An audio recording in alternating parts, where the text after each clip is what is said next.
Alhamdulillah. Nahmaduhu wa nasta'inuhu wa nastaghfiruh wa na'udzu billahi min shururi wa min sayyiati a'malina.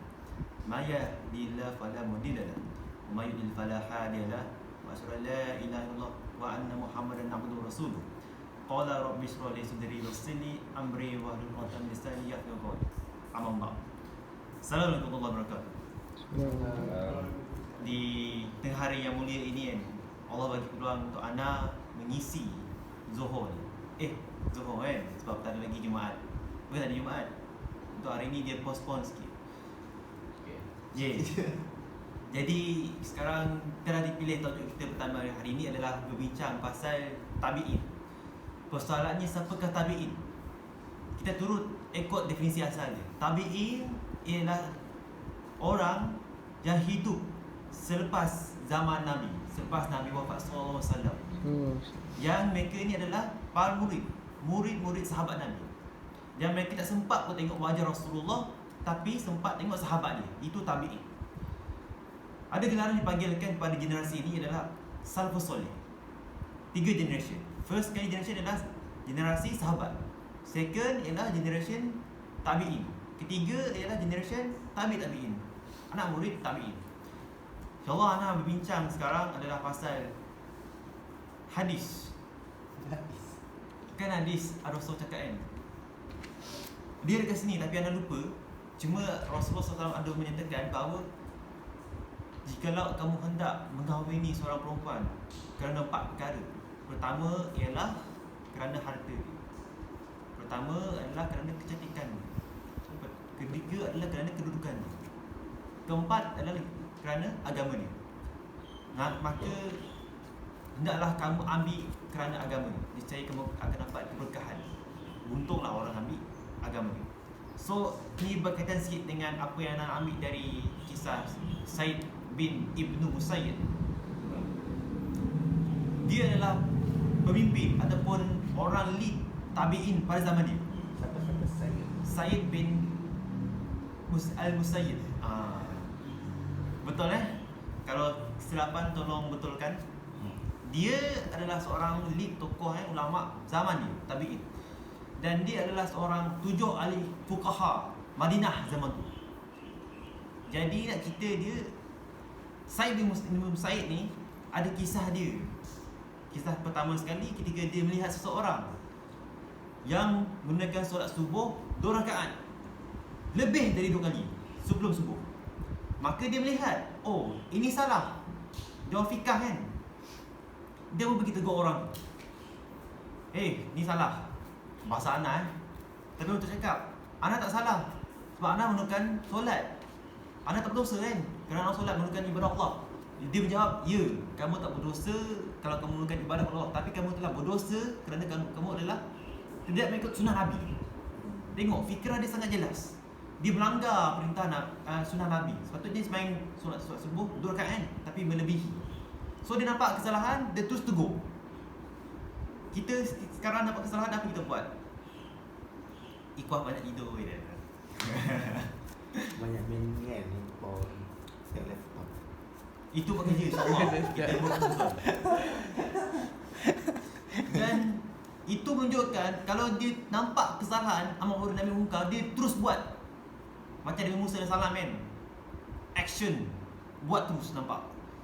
Jadi apa yang nak cerita sekarang pasal karakter dia, kisah dia.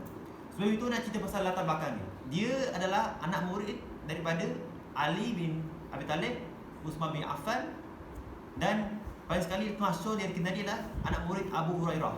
Disebabkan dia mulazamah dengan Abu Hurairah. Mulazamah dia tinggal bersama dengan Abu Hurairah panjang, lama sangat.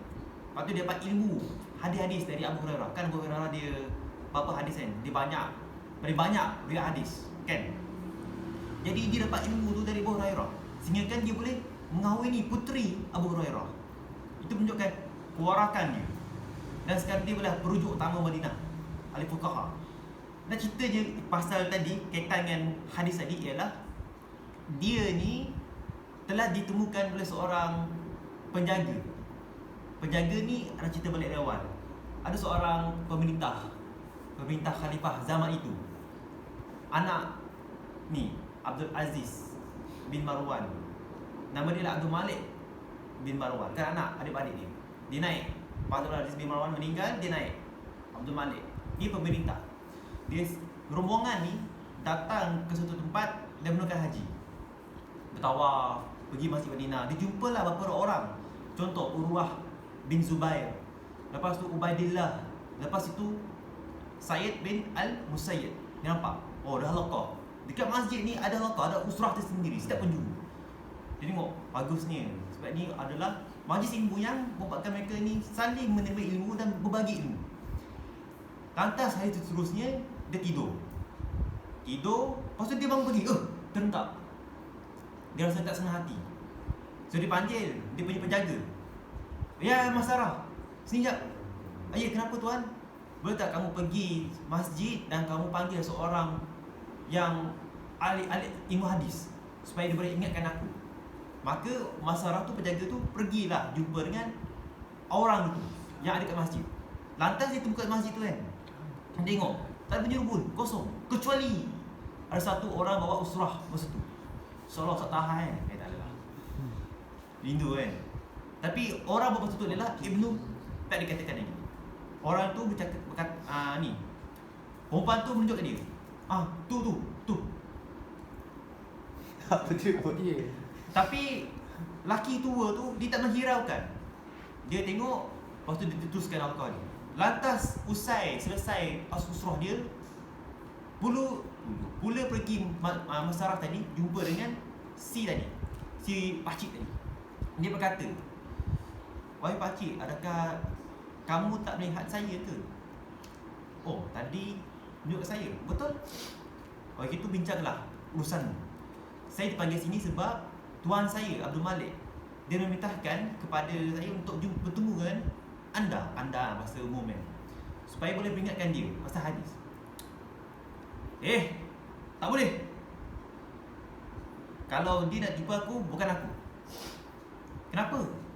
Kalau dia nak jumpa dengan orang untuk berkaitan hadis, sepatutnya dia datang ke sini, bukan aku datang kepada dia. Kalau orang itu nak bertanya ke pasal hadis, sepatutnya dia yang belajar kena tutup hadis tu. Ke hadis tu baru datang kepada dia. Lantas tengok ahli pakcik tu tadi, tapi tak ceritakan nama dia. Dia sangat mementingkan adab tu sendiri. Kalau dah jumpa usrah kan, jumpa ulama apa semua kan, kita sendiri yang kena pergi. Walaupun kita rasa macam lemah, malas, sakit, sekarang tak boleh keluar kan, video call je lah. Jadi cerita dia, kita kena pergi dulu first hand. Jangan tunggu orang datang kita yang bagi, ataupun kita yang ambil benda tu. Itu dengan adab kita, kesungguhan kita dalam menuntut ilmu. Selepas itu datang balik si Mas Sarah tadi, jumpa dengan Amirul Mukminin, Khalifah tadi, Abdul Malik. Jumpa je, kita balik pasal tadi. So dia lelah. Oh ini Sayyid bin Musayyid. Cerita dia tak ingat lagi lah, tapi dia macam bergumam. Tahu tak bergumam? Dia berkata dalam mulut dia, Sayyid bin Musayyid. Sebab ada kisah dia. Lalulah dia ada putera dia, anak dia, bongsu sekali. Siapa yang berani menolak si Amirul Mukminin ni, Abdul Malik. Lalu berkatalah si kakak dia tadi, abang tua, saudara dia, dia adalah orang yang menolak pinangan anak saudara Abdul Malik, iaitu Al-Wali. Atas apa? Nak kahwin dengan anak si orang tua tadi, yakni Sayyid bin Al-Musayyid. Dia menolak pinangan. Siapa gerangan yang menolak ini? Lantas kakak dia pun jawab, aku tak tahu cerita. Tapi dari perbualan 3 orang ni, datang pula seorang penjaga kat rumah tu, penjaga rumah tangga. Dia beritahu, ada kisah dia. Sebab apa dia menolak pinangan tadi? Perempuan lah. Jadi dia balik cerita dari awal lagi. Terdapat satu lelaki namanya Abu Wada'ah, yang karakter sangat menarik nak ceritakan. Mungkin kita boleh ambil tiba Abu Wada'ah ni macam mana. Jadi datang Abu Wada'ah ni, cerita sangat romantis cerita dia. Siapa nak bina BM boleh lah ikut cerita dia. Lepas tu dia cerita dari awal. Si Abu Wada'ah ni, dia sering datang ke halaqah Ibnu Sayyid bin Al-Musayyid. Datang selalu, baca. Petang ni tak pernah miss. Dia pergi haji pun 40 hari dia tak kamis. Solat malam tak tinggal. Dia kata. Masa tu satu hari dia tak datang ke halaqah ataupun usrah Ibn Musayyib. Dia pun heran, kenapa si budak tak datang usrah aku Lepas beberapa hari kemudian berlalu, dia datang pula halaqah ni, si Ibn Musayyib. Lantas Abu Wada'ah menjawab, aku tak datang sebab aku telah mengurus jenazah isteri aku. Oh, kenapa kau tak bagi tahu aku? Dan saya akan bantumu dengan mengucap tazkiyah ataupun aku mengurus jenazah isterimu dan memudahkan kesulitanmu. Jazakallahu khair, jawab si Abu Wada'ah. Lantas cakap, dia nak bermaksud tu pulang, tapi di hold dulu. Di hold dulu oleh Ibn Sayyid tadi. Jangan balik. Kamu tunggu dulu. Setelah usai usrah ke Masjid Nabawi ni, pergi dulu, tunggu. Setelah kemudian tinggal 2 orang. Lalu dia bercakap, adakah kepada Abu Wada'ah lah, Abu Sayyid berkata, adakah kamu ingin lagi asrat untuk berkahwin? Oh cakap, wish, siapa nak gerangan nak kahwin aku? Aku pemuda dah lah, anak yatim, miskin pula tu. Apakah aku nak bagi dekat orang ni? Aku nak menghawinkan engkau dengan anak aku, puteri aku. Puteri dia ni, puteri dia, mak dia, isteri si Ibn Sayyid ni lah anak puteri pada Abu Hurairah. Ada anak dia, anak puteri ni nak kahwin.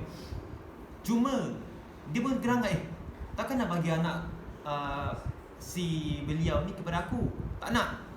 Dia macam, kata anak dia macam, uish, ragu-ragu, special ni. So berlaku lah, dia pun fikir 2 kali nak borang apa ni, permainan ni.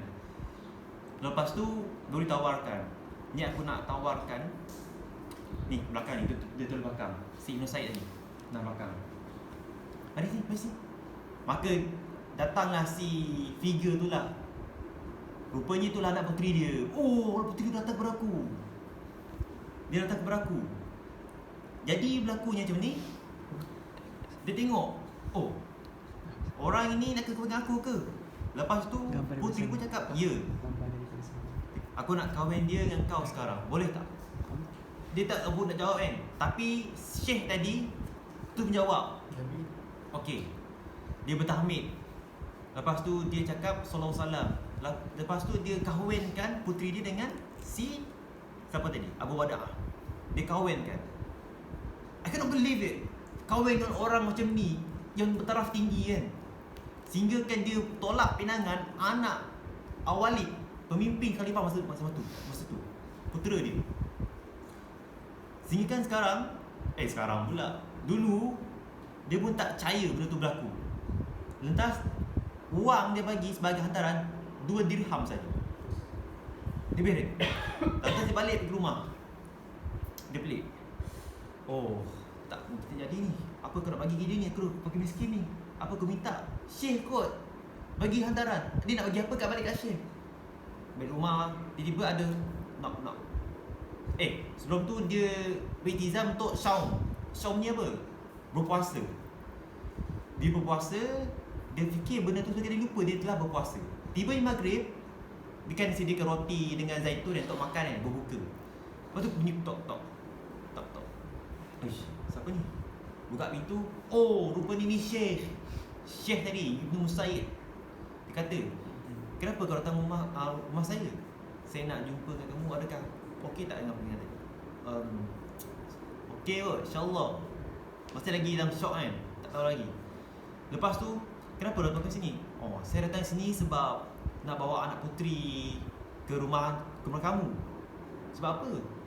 Sebab saya tak nak suami dengan isteri berpisah di tempat tinggal yang berbeza. Bawa anak ni. Lepas tu dia rasa, oh, tiba-tiba ni betul anaknya masuk kan. Lepas anak masuk, kan pakai gaun. Dia tersekap pula jatuh. Oh, ayu. Dia macam wadat idaman lah. Lepas tu dia pun terkejut benda tu. Dia lihat dulu, okey. Dia pergi atas jendela. Dia panggil rumah tetangga kat situ. Aku cerita ni. Boleh tak kamu semua ni layan isteri aku? Siapa isteri mu? Ni, puteri Ibn Sayyid Al-Musayyid. Jadi benda tu Jadi lepas tu dia kata, betul tak berita kau ni? Macam tipu je. Macam tak percaya je. Sebab ni kan, puteri tu kan menolak, Ibn Said tu menolak pinangan Al-Walid, meminta soal tu.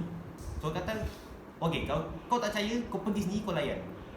Lepas tu, sebab apa kau nak pergi ni? Aku nak pergi dulu sebab aku nak jumpa mak aku, ibu aku, sebelum nak jumpa dengan si isteri tadi. Datang dia bagi mak dia. Weh, mak dia kata dekat Ibn Said kan, aku akan haram wajahku padamu kalau kau tak suruh aku jadi ni, apa ni, pemboyong, apa nama ni, dia caretaker untuk mengganti perempuan tu lah. So benda tu, dia tu jadi, dia kahwin. Oh, aku tak percayalah kau kahwin dengan perempuan paling cantik sekali kat Madinah ni, yang paling dekat dengan hadis, yang paling faham pasal hak-hak suami, yang tahu pasal, faham kitabullah, hafal kitabullah, perempuan, anak puteri di Syekh. Lantas cerita tu dah habis, maka tanya lagi seorang puteri tadi, anak si Al-Walid, back to the present. Dia cerita balik, oh, benda ni berlaku. Habis tu pelik lah, kenapa orang tu dia macam pelik sikit. Macam tu lah, pelik-pelik dia, tapi tak faham lah. Lepas tu dia beritahu lah benda tu. Apakah peliknya? Disebabkan orang itu, dia tak pernah tinggal solat malam dia. Dia sering pergi halaqah, menuntut ilmu. Kita buat apa? Adakah sekarang kita menuntut ilmu? Ya kan? InsyaAllah. Adakah kita sekarang solat malam? Sure. Adakah kita sekarang akan baca Quran? InsyaAllah. Dia minta ustaz nak halaqah sekarang, ataupun dengan Andy nak halaqah. Tiba-tiba Dia semangat dia nak pergi halaqah sangat tinggi. Sifat Abu Wada'ah. Jadi lantas itu ada seorang syekh, kawan syekh, dia tanya dekat si syekh tadi, kenapa kau tolak pinangan si peminta Al-Walid tadi, Amirul Mukminin Al-Walid, putera dia, dari mengahwini anakmu? Kenapa kau tidak? Cuba kamu bayangkan, kalau anak aku pergi kahwin dengan si peminta, pergi istana Bani Umayyah, apakah berlaku? Dengan cantik dia, dengan orang sekeliling dia, kita akan pelik. Aku takut nanti kalau lebih kekayaan ataupun atas nama brand, nama dia adalah pasti isteri kepada peminta, aku takut berlaku fitnah pada dia. Dia takut benda ni akan berlaku. Dia sangat jaga dengan apa ni, keperbezaan anak dia. So dia cakap, saya selaku bapa dia, amanat telah tersekat dekat leher aku. Jadi aku kena mimpin dia dengan baik. Aku dah kehendak siapa yang dia boleh kahwini dan siapa yang boleh dengan dia. Anak dia terjaga. So dia kena menitik beratkan siapa yang anak dia kena kahwin. Tak nak dengan fitnah dunia. Dia lebih rela kahwin dengan anak dia dengan orang yang lebih faham dengan ilmu hadis, agama, berbanding orang yang sekata just pasal ni istana kan, kekayaan tu semua. Dia tak nak fitnah tu berlaku kat anak dia. Dia sangat sayang. Jadi cerita dia, sifat si Ibn Said dalam memilih orang sangat teliti. Orang tu kan, kalau kita insyaAllah datang ke halaqah, mungkin nanti halaqah ustaz, mungkin kita nanti dia akan introduce kita pada seseorang kot, mungkin lah. Sebab itulah kita kena ikut orang tu kerana agama dia, bukan sebab harta, cantik, rupa, tak. InsyaAllah kalau bina agama, Allah akan atur ke urusan kita. Nak ceritanya, untuk capai tahap tu, kita sendiri kena jadi macam, ataupun berusaha nak jadi macam Abu Wada'ah kan, tak dengan solat, dia fakir, miskin, anak yatim, tak ada duit pun, tak ada benda nak tawarkan, tapi dia ada ilmu yang kesungguhan dia nak untuk ilmu, pergi halaqah, solat malam, baca Quran, malah tawar ke masjid beberapa hari dia tak pernah miss takbir pertama tu. So nak cerita dia untuk dapat tahap tu, dengan insyaAllah kita dapat isteri cantik kan, mungkin kita kena contohi orang tu dengan dengan kita tahu sifat-sifat penting.